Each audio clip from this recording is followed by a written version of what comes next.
नमस्कार, SBT news में आपका स्वागत है। पेश है 16 फरवरी शुक्रवार सुबह 11:15 बजे राजस्थान की बड़ी खबरें।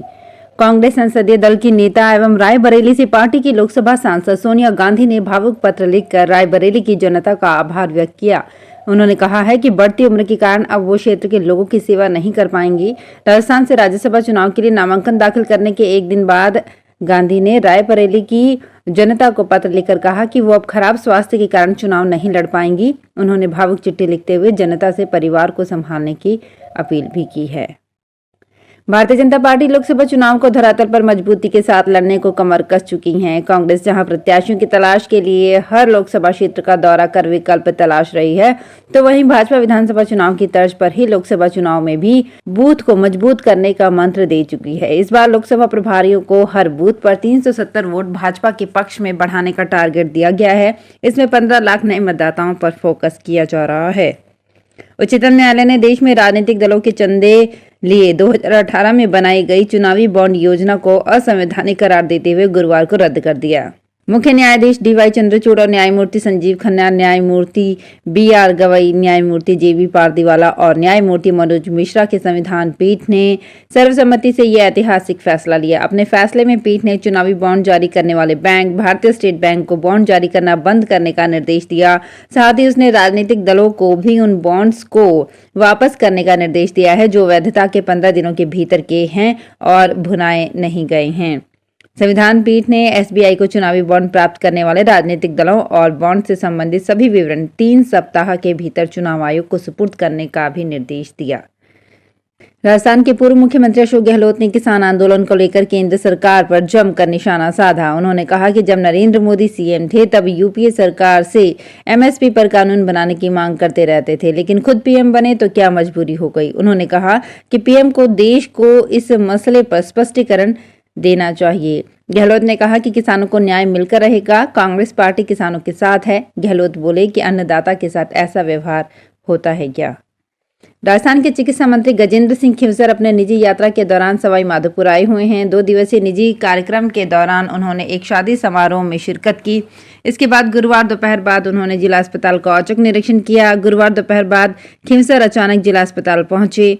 चिकित्सा मंत्री के जिला अस्पताल पहुंचने की सूचना पर आनन फानन में अधिकारी यहां पहुंचे।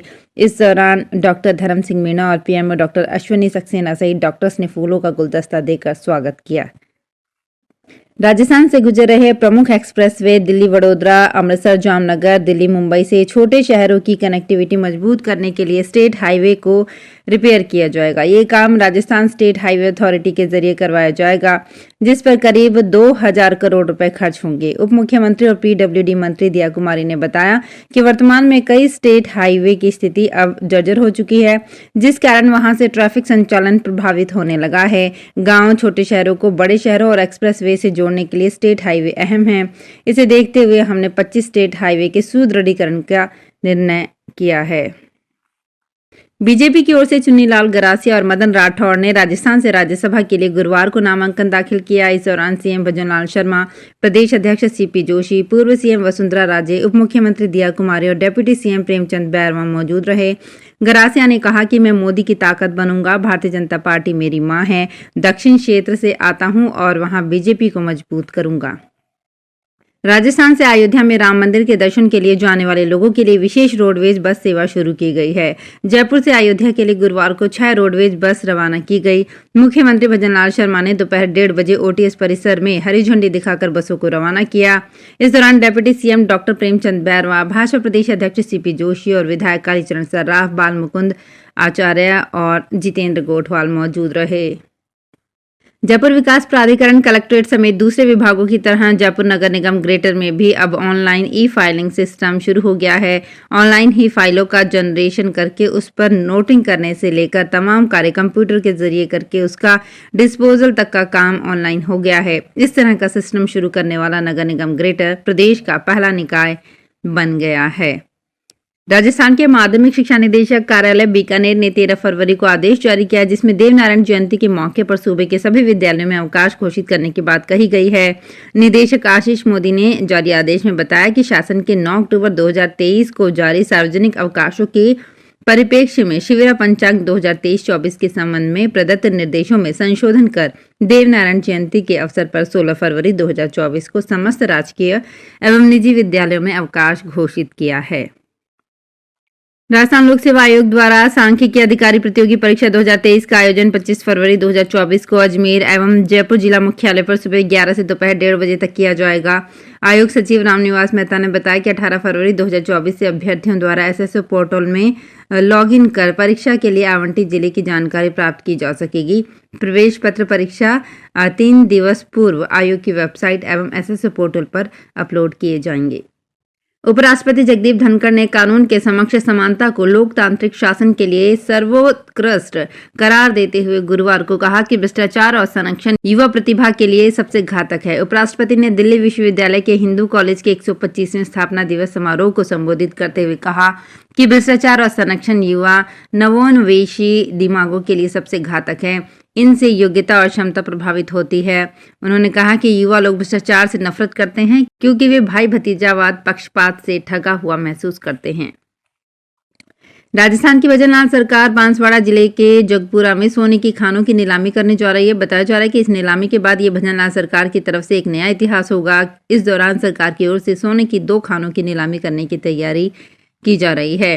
राजस्थान खान विभाग के सचिव आनंदी ने कहा कि विभाग ने इन खानों की ई नीलामी के लिए सभी तैयारियां कर ली है। हरी भरी पहाड़ियां, सैकड़ों टापू जैसी खूबसूरत आकृतियां और नदियों के घुमावदार कटाव, ये सब राजस्थान के बांसवाड़ा में है। आदिवासी इलाके की खूबसूरती विजिटर्स का मन मोह लेगी। मौका है माही उत्सव का। ये उत्सव गुरुवार से शुरू हो गया है और 17 फरवरी तक चलेगा। जनजातीय अंचल को पर्यटन के नक्शे पर जगह दिलाने के लिए संभागीय आयुक्त नीरज के पवन ने खास पहल की है। ये पहल माही महोत्सव है। कला, संस्कृति और ऐतिहासिक सांस्कृतिक विरासत के साथ कुदरती खूबसूरती को अपने आप में समेटे बांसवाड़ा जिले का अगर माही महोत्सव में टूर किया जाए तो ये जिंदगी भर याद रहेगा। अलवर के तिजारा में विद्युत विभाग में एसीबी की रेड की है। कार्यवाही में लाइनमैन को ट्रैप कर 10,000 रुपए की रिश्वत लेते पकड़ा गया है। बताया जा रहा है कि परिवादी हसन मोहम्मद ने एसीबी विभाग में काम के एवज में लाइनमैन जितेंद्र कुमार के पास से 20,000 रुपए मांगे। काम के एवज में 10,000 रुपए दे दिए। इसके बाद विभाग ने इसका सत्यापन कराया जो सही पाया गया। गुरुवार को 10,000 की रिश्वत लेते एसीबी टीम ने दबोच लिया। कार्यवाही एएसपी पीयूष व टीम ने की है। तो फिलहाल इस बुलेटिन में इतना ही। फिर हाजिर होंगे कुछ और बड़ी खबरों के साथ। अगर आप भी अपने आसपास की छोटी बड़ी और महत्वपूर्ण खबरों से अपडेट रहना चाहते हैं तो सब्सक्राइब कीजिए हमारे चैनल एसपीटी न्यूज को और प्रेस कीजिए बेल आइकन पर